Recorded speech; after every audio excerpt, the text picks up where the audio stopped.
안녕하세요. 공정한 우리 함께 공감 제8대 중앙감사위원회입니다. 코로나19로 인해서 운영에 어려움이 있음에도 불구하고 항상 노력해주시는 모든 학생자치기구 여러분들께 먼저 감사의 인사 전해드립니다. 코로나19로 인해서 이번 회계교육은 동영상 배포로 이루어진다는 점 양해 부탁드립니다. 이제 회계교육 시작하도록 하겠습니다. 재미없더라도 꼭 끝까지 시청해주시면 감사드리겠습니다. 2020년도 하반기 회계교육 시작하도록 하겠습니다. 먼저 목차로는 1번 하반기 감사 진행, 2번 감사 자료, 3번 유의사항, 4번 이월금 감사 순으로 진행하겠습니다. 먼저 감사 종류로는 중앙감사, 정기감사, 이월금 감사 세 가지가 있습니다. 중앙감사는 중앙감사위원회가 감사를 주도하는 것으로 감사 대상으로는 총학생회, 각 단과대학 학생회, 융합특성화 자유전공학부, 동아리 연합회가 있습니다. 다음으로 정기감사, 즉 단과대학 감사가 있는데 이는 단과대학 감사위원회에서 감사 주도를 하고 각 학과 및 학부학생회를 대상으로 감사를 하고 있습니다.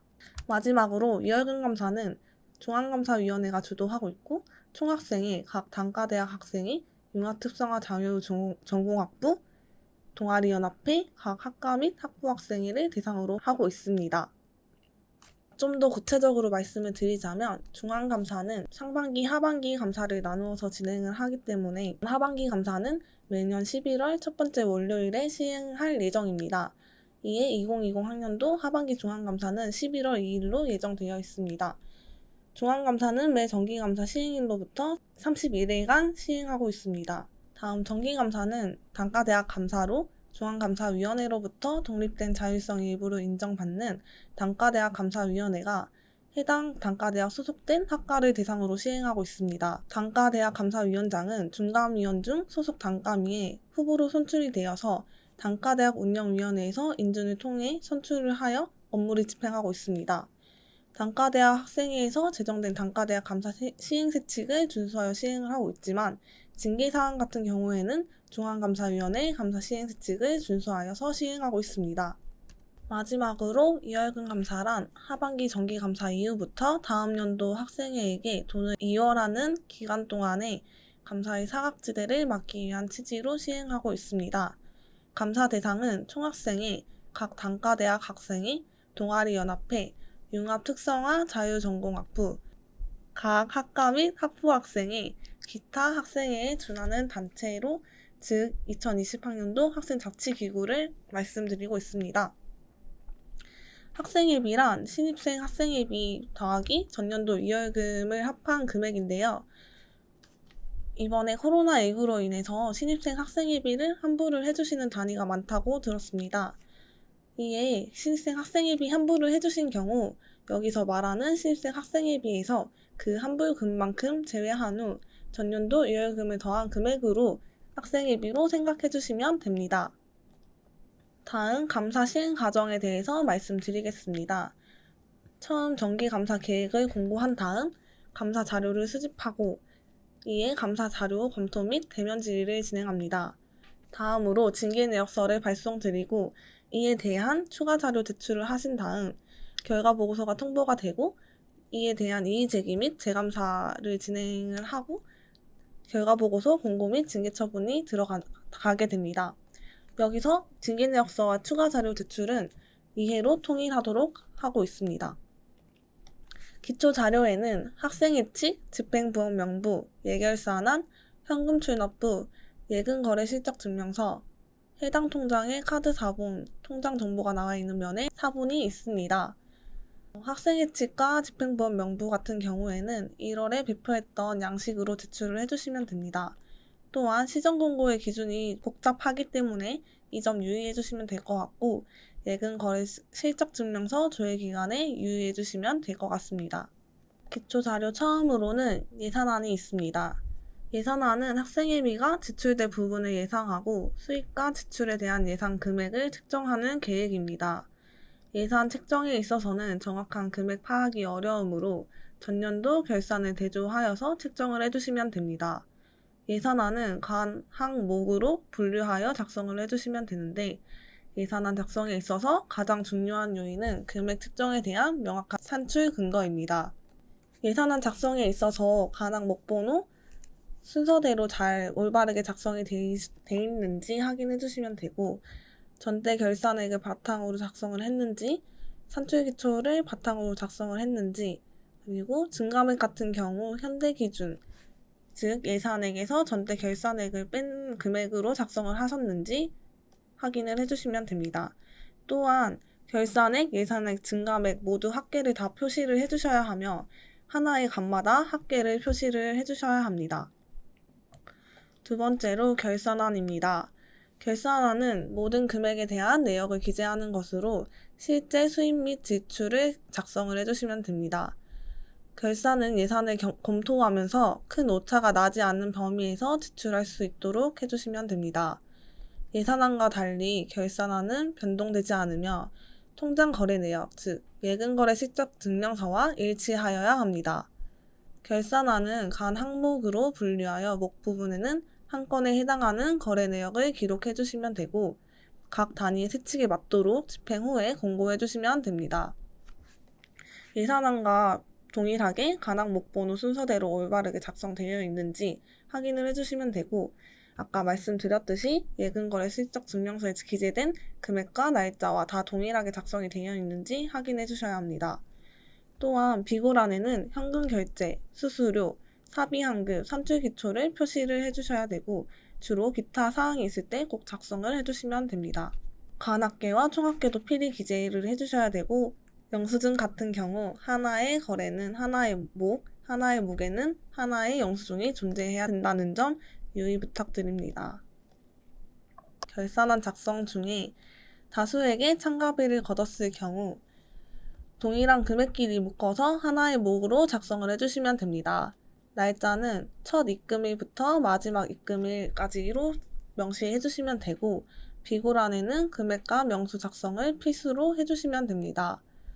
또한 비고란에 수수료나 사비환급 등 특이사항이 있을 경우 꼭 작성을 해주시면 됩니다. 만일 금액을 다르게 입금을 했을 경우에는 오입금목 하나로 따로 빼서 작성을 해주시면 됩니다. 결산안 작성 중 결제 방법이 다를 시에는 목번호를 나누어서 작성을 해주셔야 합니다. 이에 영수증도 결제 방법에 따라서 나누어 받으셔야 하는데, 다음 예시를 보면은 현금 따로, 카드 따로 결제 방법이 다를 시에는 따로따로 이렇게 나누어서 영수증을 끊어두셔야 되는데, 현금 59만원, 카드 73,700원 이렇게 돼 있는 것처럼 지출 010101, 지출 010102로 따로 나누어서 받아주셔야 합니다. 다음으로 환불을 했을 경우에는 지출과 수익 결산안에 모두 작성을 해주시면 됩니다. 또한 영수증빙 자료로 환불 전 금액 영수증과 환불 영수증 두 개가 필요한데, 다음 예시를 보시면 처음 이제 구매했던 구매 영수증과 그 다음 환불을 했을 경우 나오는 환불 영수증도 같이 제출을 해주셔야 합니다. 다음으로 사비환급을 했을 경우인데요. 사비환급 같은 경우에는 사비환급 간을 따로 빼지 않고 해당 사업 간에 넣어서 비고란에 사비환급 땡땡땡으로 작성을 해주시면 됩니다. 날짜는 사비환급을 받은 날짜로 작성을 해주시면 되고, 현금으로 결제한 사비환급은 매출 전표 없이 간이 영수증만으로는 절대 인정이 불가능하니까 이 점 꼭 유의 부탁드립니다. 다음 현금을 출금했을 경우인데요. 결산액에는 출금한 금액, 날짜로 작성을 해주시면 되고, 비고란에 현금 출금, 땡땡원 사용이라고 작성을 해주시면 됩니다. 이에 지출에는 따로 목번호를 안 빼셔도 비고란에 적어주시면 됩니다. 또한 남은 잔돈을 입금을 했을 경우에는 수입에 꼭 작성을 해주시면 됩니다. 다음 현금 출금했을 때의 예시 자료인데요. 지출 영수 증빙 자료로 출금 영세표, 거래 증빙이 가능한 영수 증빙 자료를 준비해 주시면 되고, 수입 영수 증빙 자료로는 현금 잔돈을 입금한 명세표를 준비해서 제출해 주시면 됩니다. 세 번째로 예금거래 실적 증명서입니다. 예금거래 실적 증명서는 실제 통장에 있는 모든 내역을 정리해둔 증명서입니다. 감사 자료 제출에 있어서 가장 필수적인 자료로 모든 거래 기간에 대한 예금거래 실적 증명서가 있는지 꼭 확인 부탁드립니다. 이 예금거래 실적증명서는 은행 직인이 꼭 있어야 하기 때문에 찍혀 있는지 확인을 부탁드리고 꼭 사본으로 제출을 해주셔야 된다는 점 주의해 주시면 됩니다. 또한 예금주와 계좌번호가 제출해주신 통장이랑 다 맞는지 확인을 해주시면 되고 결산안에 모든 항목이 다 작성이 되어 있는지 확인을 해주시면 됩니다. 네 번째로 현금 출납부인데요. 현금 출납부 같은 경우에는 현금을 인출하거나 현금 회비를 걷어 학생회비와 함께 지출할 시에 반드시 작성하는 자료입니다. 현금 인출을 통해서 구매를 하였을 때는 반드시 잔돈을 3일 이내에 입금을 해주셔야 되고 이 3일 이내는 주말 공휴일을 포함한다는 점 주의해 주시면 될 것 같습니다. 현금 인출과 입금할 때의 시간, 금액, 현금으로 해야 하는 이유 등과 같은 상세 기록을 작성을 해주시면 되고 만일 다수에게 현금을 걷어 사용할 때는 하나의 항목으로 묶어서 금액과 시간 같은 상세 기록을 명시해 주시면 됩니다. 또한 수입과 지출은 무조건 다른 줄에 작성을 해주셔야 합니다. 다섯 번째, 집행부원 명부인데요. 이런 양식으로 다 지켜서 제출을 해주시면 됩니다. 단위명 적어주시고 직책, 이름, 학과, 학번 작성해서 제출해 주시면 됩니다. 개별 영수증빙 자료는 모든 수입, 지출, 거래에 대한 영수증빙 자료가 필수적입니다. 영수증빙 자료는 실제성, 구체성, 정당성, 가독성 4가지 요건을 충족을 해야 합니다. 실제성 같은 경우 자료가 현실에 충분히 반영이 됐는지, 구체성은 상품의 종류나 수량 단위 가격이 있는지, 상행위에 대한 충분한 정보가 있는지를 초점으로 보고 있습니다.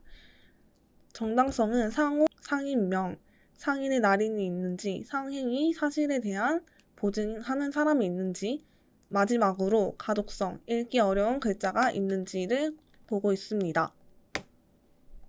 개별 영수증빙 자료 첫 번째로는 학생회비 납부자 명단이 있습니다.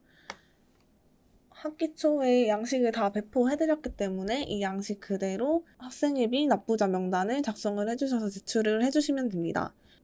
집행부원 명부와 같이 단위명 적어주시고 입금자명, 금액이 상이한 경우에는 비고란에 꼭 작성을 해주시면 됩니다. 다음으로 기타 비용 납부 명단 계좌 버전입니다. 이 또한 단위명, 행사명 적어주시면 되고 입금자명, 금액 상이함에 대한 특이사항 같은 경우 비고란에 작성을 해주시면 됩니다. 다음으로 기타 비용 납부 명단 현금 버전입니다. 단위명, 행사명, 행사 날짜 적어주시고 만일 현금으로 걷었을 시에는 납부자 본인이 직접 작성이 필요합니다. 다음으로 매출전표인데요. 매출전표는 상품의 종류와 수량 그리고 단위 가격이 나온 영수증빙 자료입니다.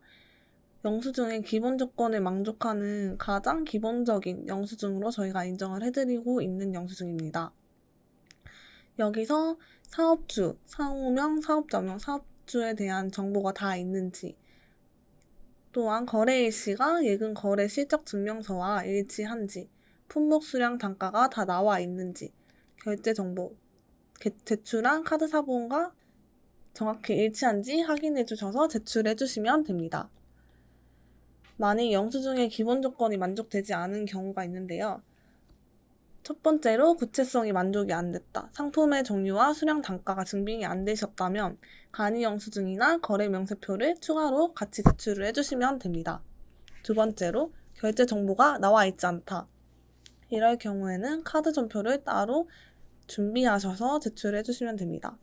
세 번째로 인터넷 구매 시 종류 수량 단가가 없어서 구체성이 만족이 안 되시는 경우 구매 목록이 나오는 주문 내역서, 구매 영수증, 거래 내역서 등 이러한 기타 증빙 자료들을 추가로 제출을 해주시면 됩니다. 다음으로 간이 영수증입니다.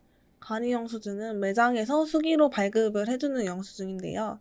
상호명, 사업자명, 사업자 증인이 다 있는지 확인을 해주시면 되고 직인이 없으시면 서명으로 대체가 가능하지만 직인 혹은 서명이 꼭 필수적입니다. 이에 제출하시기 전에 직인이나 서명이 있는지 꼭 확인 부탁드립니다. 또한 품목 수량 단가, 구매한 품목 수량 단가가 모두 나와 있어야지 증빙이 가능하시고 현금 결제 시에 3만원 이하로 결제를 하셨으면 간이 영수증만으로도 인정이 가능합니다. 그러나 3만 원 추가로 결제를 했을 시에는 매출 전표나 거래 명세서, 거래 명세표 등 증빙성이 있는 자료를 추가로 같이 제출을 해주셔야 합니다. 다음으로 거래 명세표인데요. 거래 명세표는 업체나 매장 그리고 인터넷 구매 시에 발급을 받을 수 있는 영수증의 한 종류입니다. 이 또한 사업주, 상호명, 사업자명, 사업주에 대한 정보가 꼭 필히 기재되어 있어야 하고 직인이나 서명이 꼭 필수적으로 명시되어 있어야 합니다. 단, 거래 명세표라고 나와 있는지 꼭 확인을 해주셔야 되고 견적서는 절대로 인정이 불가능하다는 점 유의 부탁드립니다. 또한 거래 명세표 같은 경우 거래 이후 7일까지만 인정을 해드리고 있습니다. 그리고 구매한 품목 수량 단가가 모두 나와 있어야지 증빙이 가능하시고 거래 명세표에는 결제 정보가 나와 있지 않기 때문에 거래 명세표만으로는 절대로 거래 증빙이 불가능합니다. 이에 결제 정보가 따로 나와 있는 증빙 자료를 제출을 해주셔야 합니다. 다음으로 이체증인데요. 이체증 같은 경우 계좌이체나 무통장 입금을 하셨을 때 나오는 증빙 자료입니다. 금액이 나와 있어야 되고 보낸 사람과 받는 사람의 계좌번호, 이름이 꼭 명시되어 있어야 합니다. 산 품목에 대한 증빙 자료와 계좌 증빙 자료도 추가로 제출을 해주셔야 합니다.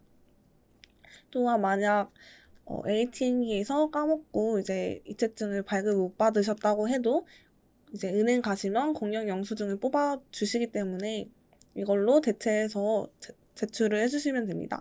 이때 공영 영수증을 뽑을 시에는 입금 계좌도 꼭 필수적으로 적혀 있는지 확인하고 제출을 해주시면 됩니다. 다음으로 수기 영수증입니다. 수기 영수증은 학생회에서 학생회로 또는 학생회에서 학우에게로 돈을 지급할 때 작성하는 영수증입니다. 금액은 이제 앞쪽에는 한글로, 뒤쪽에는 숫자로 기재를 하셔야 되고 공급하는 자와 공급받는 자용 금액이 동일하게 작성이 되어 있어야 합니다. 유의하셔야 될 점이 여기서 수수료는 제외하고 작성을 해주셔야 합니다. 날짜와 같은 경우 실제 이체일과 일치하게 기재를 해주셔야 되고 공급하는 자와 공급받는 자 작성일이 동일하게 되어 있어야 합니다. 서명은 대리 서명이 가능하신데 단 대리 작성 동의를 하신다는 학우분들의 동의 캡처본을 추가로 증빙을 해주셔야 합니다. 수기 영수증 같은 경우에 주로 이제 계좌이체로 돈을 주고 받기 때문에 이때 수기 영수증과 이체증을 반드시 같이 제출을 해주셔야 되고 만일 30명 이상 수기증을 작성할 일이 생기시면 명단으로 대체하셔서 기타 납부자 명단으로 제출을 해주시면 됩니다. 또한 제2통장 금액을 본 통장으로 옮길 경우에도 수기증 작성이 필요하다는 점 주의 부탁드립니다. 다음으로 상품 수령증인데요. 상품 수령증은 학생의 행사에서 상품을 나누어 줄 때 작성을 해야 되는 증빙 자료입니다. 이에 상품을 받게 된 행사, 날짜, 상품의 종류, 수량, 받는 사람의 이름, 학번, 학과 전화번호, 서명까지 작성을 해주셔야 되는데요. 현금 수령을 할 경우 받는 사람의 얼굴과 상품이 모두 나오는 사진까지 첨부를 해주시면 됩니다. 저희가 학기 초에 배포해드린 양식대로 작성을 해주시면 되고 원래 상품 수령증 같은 경우 대리 작성이 불가능했지만 현재 코로나19로 인해서 직접 서명이 불가능하다는 점 감안해서 예외적인 상황으로 대리 작성을 허용하고 있습니다. 이때에도 대리 작성 동의 캡처본도 함께 제출을 해주셔서 증빙을 해주시면 됩니다. 현금 영수증은 상품의 종류와 수량 그리고 단위 가격이 나와 있는 현금 영수증은 그 자체로 인정을 해드리고 있습니다. 이에 품목 수량 단가가 다 나와 있다면 추가적인 증빙은 필요 없습니다. 그러나 상품의 종류 수량 단가가 나와 있지 않은 현금 영수증 같은 경우에는 매출 전표와 함께 간이 영수증, 거래 명세서 등 구체성을 증빙해 줄 수 있는 그런 증빙 자료가 필요합니다. 다음으로 사비환급 증명서인데요. 사비환급 증명서 같은 경우 학생이 비출 전에 사비를 사용한 경우 환급 시 사용하는 증명서입니다. 이에 사비 선지불 사유와 사비 사용 내역에 대한 영수증도 함께 첨부를 해주셔야 되고 금액 같은 경우에도 앞쪽에 한글로 뒤쪽에는 숫자로 적혀 있는지 확인을 해주시면 되고 이때도 수수료를 제외하고 작성을 했는지 확인해 주시면 됩니다.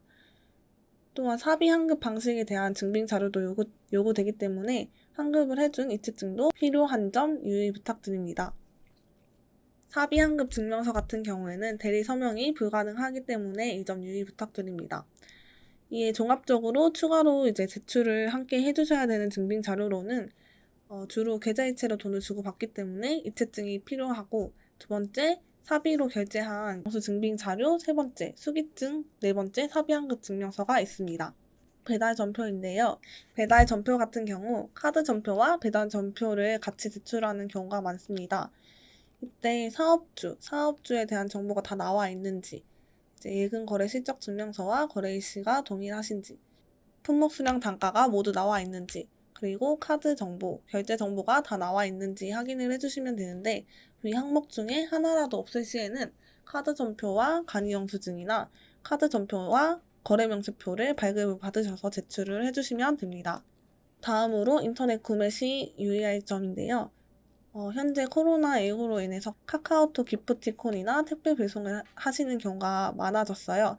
그래서 카카오톡 기프티콘이나 배송 같은 경우 구매한 물품의 품목 수량 금액이 나오는 주목 내역과 거래 확인증, 매출 전표로 증빙이 가능합니다.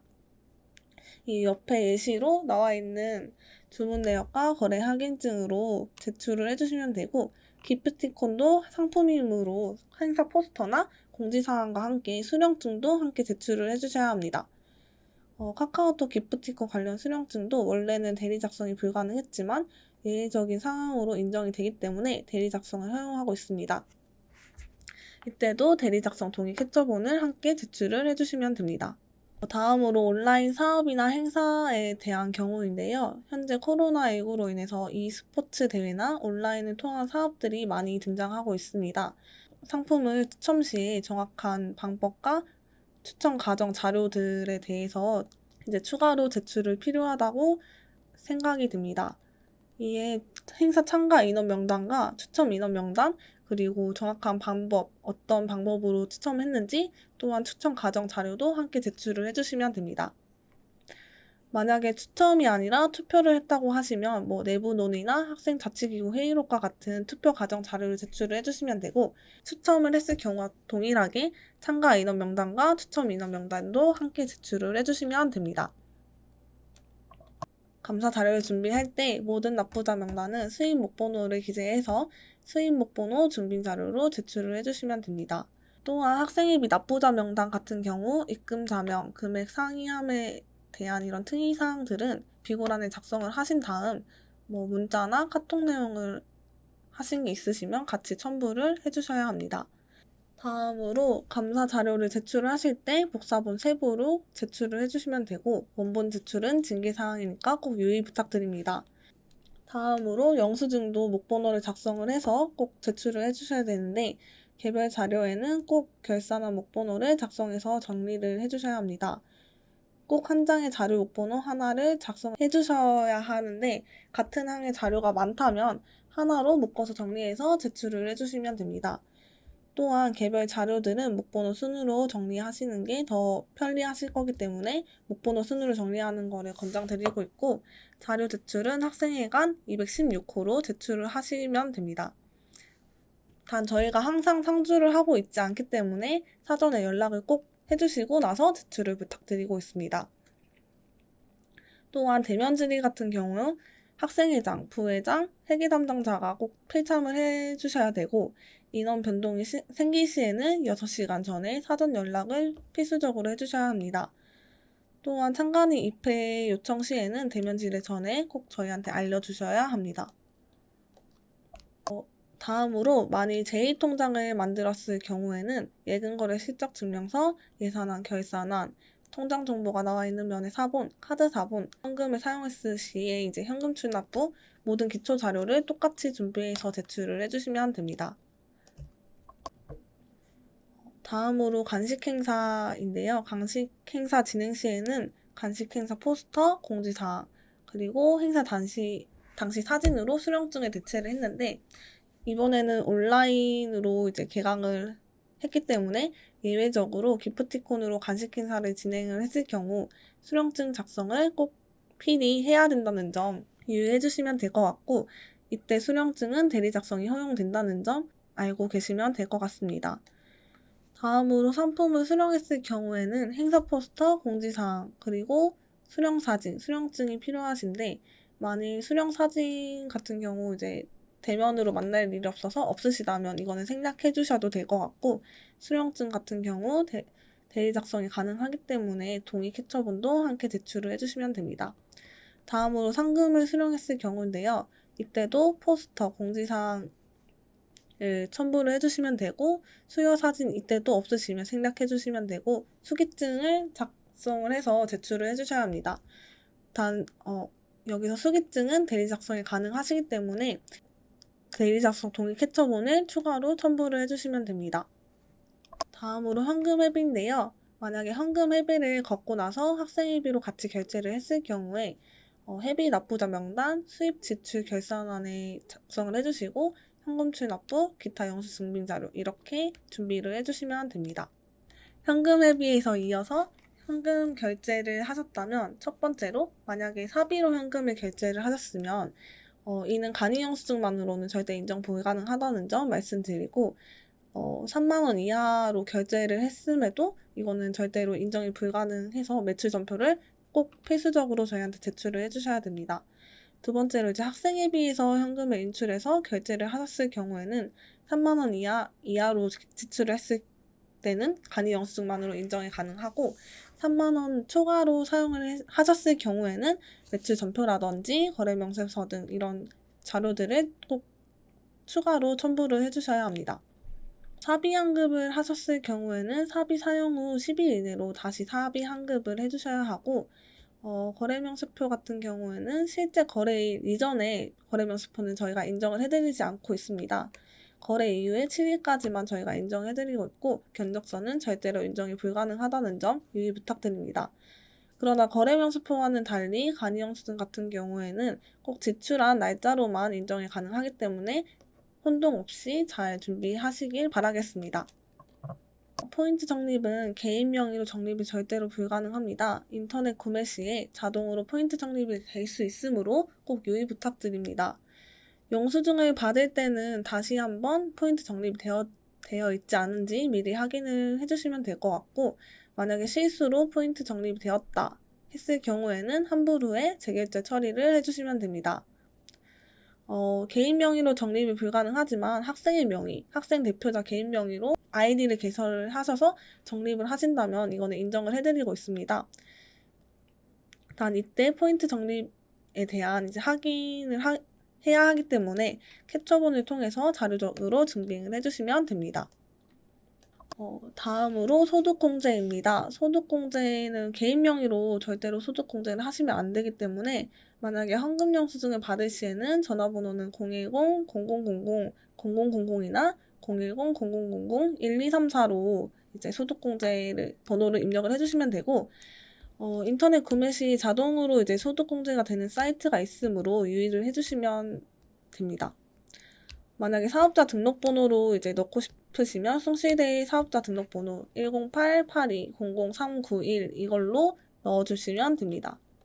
통장 관리인데요. 통장은 이제 하나로 사적인 목적이랑 공적인 목적을 합쳐서 사용을 절대로 하시면 안 됩니다. 통장의 잔액은 0부터 시작되기에 꼭 사용을 하셔야 되는데 만약에 공적인 통장을 추가로 만들었을 경우 제2통장을 말씀을 드리는 건데 그에 대한 회계자료 준비도 아까 말씀드렸듯이 기초자료 똑같이 준비를 해주시면 됩니다. 다음으로 이제 소모임 지원금 같은 경우에 요즘에 질문이 되게 많이 오고 있는데 소모임 지원금 같은 경우 이에 대한 증빙은 단과대학이나 이제 학과 및 학부 지원금을 지원하게 된 상황이나 회의록, 이체증 등을 바탕으로 얼마를 지원을 하는지 합리적으로 지원을 하셨는지와 관련해서 예산이 측정된 금액만을 감사를 하고 있습니다. 이에 학생회에서 이제 소모임 장익에 이체하신 부분만 증빙을 해주시면 됩니다. 다음으로 징계 처분에 대한 내용인데요. 사적유형과 사비혼입에 대해서 헷갈려 하시는 부분이 많으신 것 같아서 좀 더 설명을 드리자면 사적유형 같은 경우에는 학생회비를 사적으로 사용을 하는 것으로 어떠한 경우에도 사적 유형은 절대로 하면 안 되는 상황입니다. 예, 개인의 목적으로 이체를 하시면 안 되고 자동 납부라든지 실수도 용납되지 않습니다. 실수로 만약에 사적 유용을 했을 시에는 무조건 환불을 해주셔야 되고 환불 여부와 관계없이 사적 유용으로 인한 징계사항으로 처분됩니다.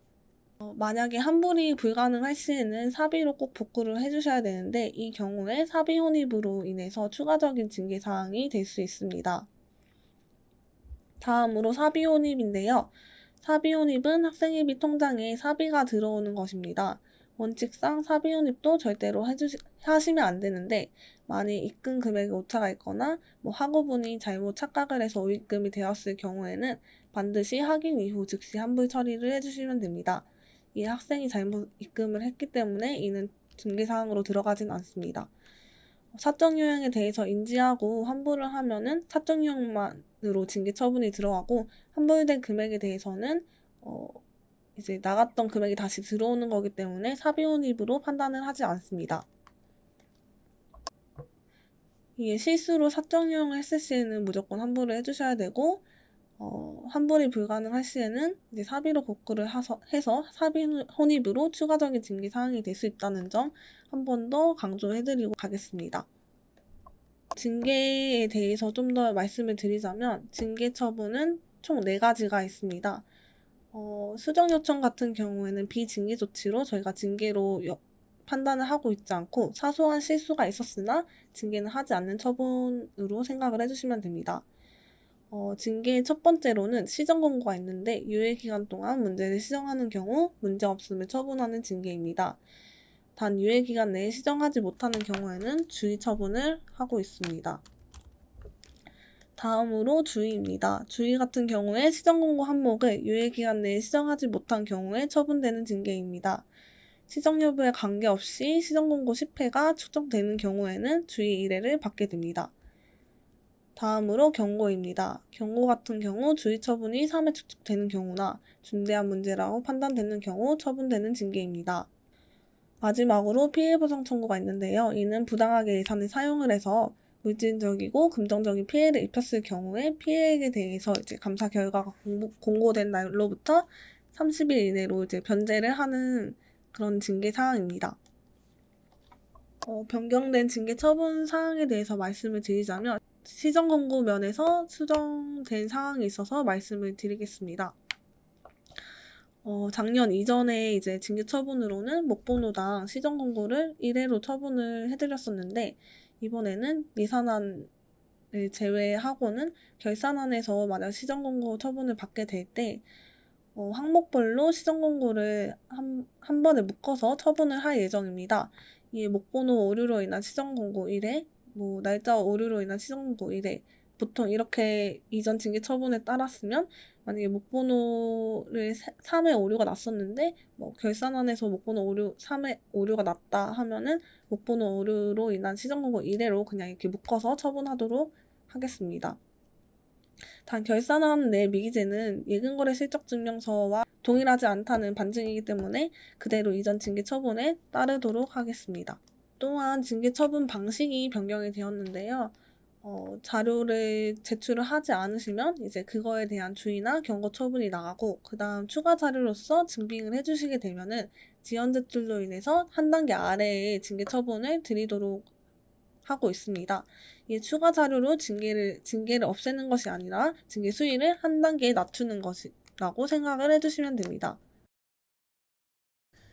이에 1차 징계 내역서 이후에 1차 추가 자료 제출을 해주시면 1차 징계 내역서에서 한 단계 아래의 징계 처분을 받고 이후에 2차 징계 내역서, 2차 추가 자료를 제출해 주시면 또 징계 처분이 한 단계 아래 내려간다는 점 유의해 주시면 될 것 같고 이에 징계 내역서 상의 징계는 추가 자료를 제출해서 증빙이 되었을 시에 징계 수위가 낮아지기 때문에 처음 받아보신 징계 내역서로 결과 보고서가 작성되지 않는다는 점 꼭 유의해 주셨으면 좋겠습니다.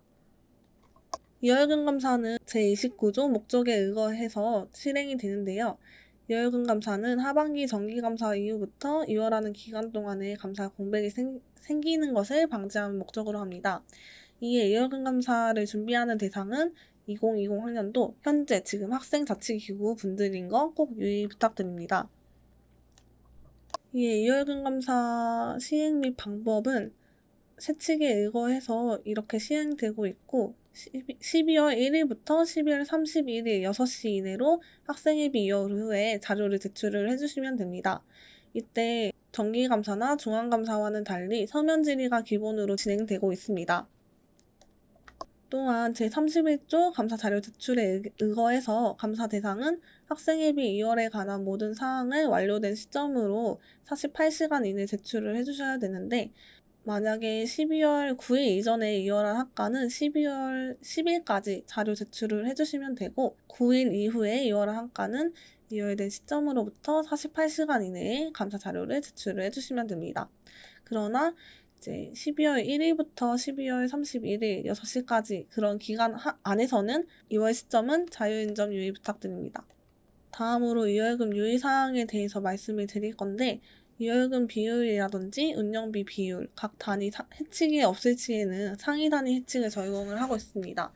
그래서 만약에 각 학과 및 학부 해치기 없을 경우 단과대학 해치기 있는 비율을 따라주시면 되고 만일 그것도 없으시면 총학생 해칙 10%로 적용을 해주셔서 2월이나 운영비 비율 맞추셔서 해주시면 됩니다. 단 명확한 비율이 제시되지 않는 경우에는 인정이 불가능하다는 점 꼭 주의 부탁드립니다.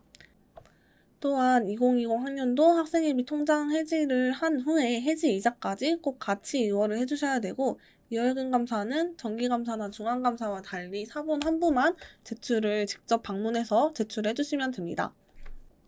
제출 자료에는 이제 하반기 정기감사 자료 제출 이후 학생회비를 사용하지 않는 곳과 사용한 곳으로 나눌 수 있는데요. 첫 번째로 학생회비를 사용하지 않은 곳에는 첫 번째로 학생예칙, 두 번째 2020 학년도 학생회비 통장 정보면의 사본, 세 번째로 2021 학년도 학생회비 통장 정보면의 사본, 2021 학년도 학생회비 통장 이월금 들어온 면의 사본, 다음으로 학생회비 2월에 대한 이체증과 수기증을 제출을 해주시면 됩니다. 두 번째 경우 학생회비를 사용한 곳인데요. 이 단위에서 제출할 자료는 사용하지 않은 곳과 동일하게 이체증과 수기증까지 다 같이 제출을 해주시면 되고 추가로 제출해 주실 사항은 학생회비에 대한 결산안 그리고 결산 내역에 대한 이제 영수 증빙 자료들 다음으로 2020년도 학생회의 은행 기간 직인이 찍힌 예금거래 실적 증명서를 제출을 해주시면 됩니다. 이때 예금거래 실적 증명서 하반기 감사 때 증명받았던 날부터 이월금을 보낸 날까지 조회 기간을 준수해서 제출을 해주시면 됩니다. 다음으로는 제출 자료 예시가 있으니까 예시 보시고 꼭 자료 잘 준비하셔서 제출해 주시면 될 것 같고